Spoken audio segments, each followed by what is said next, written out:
അശാസ്ത്രീയമായ മാലിന്യ സംസ്കരണത്തിന് ക്വാർട്ടേഴ്സിന് പിഴ ചുമത്തി. This news is brought to you by സോനാങ്കോട്, ചെറുപുഴ, പാടിയൊട്ടിച്ചാൽ, ആലക്കോട് ആൻഡ് വെള്ളരിക്കുണ്ട്. ജില്ലാ എൻഫോഴ്സ്മെന്റ് സ്ക്വാഡ് നടത്തിയ പരിശോധനയിൽ തളിപ്പറമ്പ് ബദരിയ നഗറിൽ പ്രവർത്തിച്ചു വരുന്ന ഷംസ് ലോഡ്ജിന് 20,000 രൂപയാണ് പിഴ ചുമത്തിയത്. ക്വാർട്ടേഴ്സിന് പുറകുവശത്ത് സ്ഥിതി ചെയ്യുന്ന മലിന ടാങ്ക് കവിഞ്ഞൊഴുകിയത് സമീപവാസികൾക്കും ക്വാർട്ടേഴ്സ് താമസക്കാർക്കും രോഗസാധ്യതയും കൊതുക് ശല്യവും രൂക്ഷമായി അനുഭവപ്പെടുന്നുണ്ടെന്നും സ്ക്വാഡ് കണ്ടെത്തി.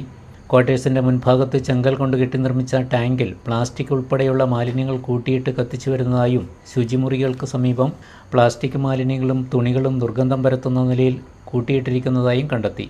70ഓളം ആൾക്കാർ താമസിക്കുന്ന ക്വാർട്ടേഴ്സിന് ഉടൻ തന്നെ മാലിന്യ പ്രശ്നങ്ങൾ പരിഹരിക്കാനും അടിസ്ഥാന സൗകര്യങ്ങൾ ഒരുക്കുന്നതിനുള്ള നടപടികൾ സ്വീകരിക്കാനും ഉടമയ്ക്ക് നിർദ്ദേശം നൽകി. കേരള മുനിസിപ്പാലിറ്റി ആക്ട് പ്രകാരം 20,000 രൂപ പിഴ ചുമത്തുകയും തുടർ നടപടികൾ സ്വീകരിക്കാനും നിർദ്ദേശം നൽകി. ജില്ലാ enforcement squad leader Ashraf P, squad അംഗം അലൻ ബേബി, ദിബിൽ CK, തളിപ്പറമ്പ് നഗരസഭ public health inspector Preesha KP തുടങ്ങിയവർ പരിശോധനയിൽ പങ്കെടുത്തു. ആഘോഷവേളകളെ അവിസ്മരണീയമാക്കാൻ ആർഭാടങ്ങളിലെ അണിയലങ്ങളുമായി പൊന്നിന്റെ കലവറ.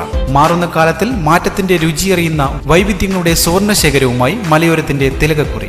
സ്വർണ്ണ വ്യാപാര രംഗത്ത് 25 വർഷത്തെ മഹത്തായ സേവന പാരമ്പര്യം. നവീന രീതിയിലുള്ള ഡിസൈനുകൾ, വിപുലമായ ശേഖരം, വിശ്വസ്തത. മലയോരത്തിന്റെ മനസ്സറിഞ്ഞ ഷോറൂം. സോനാങ്കോട്, ചെറുപുഴ, പാടിയൊട്ടിച്ചാൽ, ആലക്കോട് ആൻഡ് വെള്ളരിക്കുണ്ട്.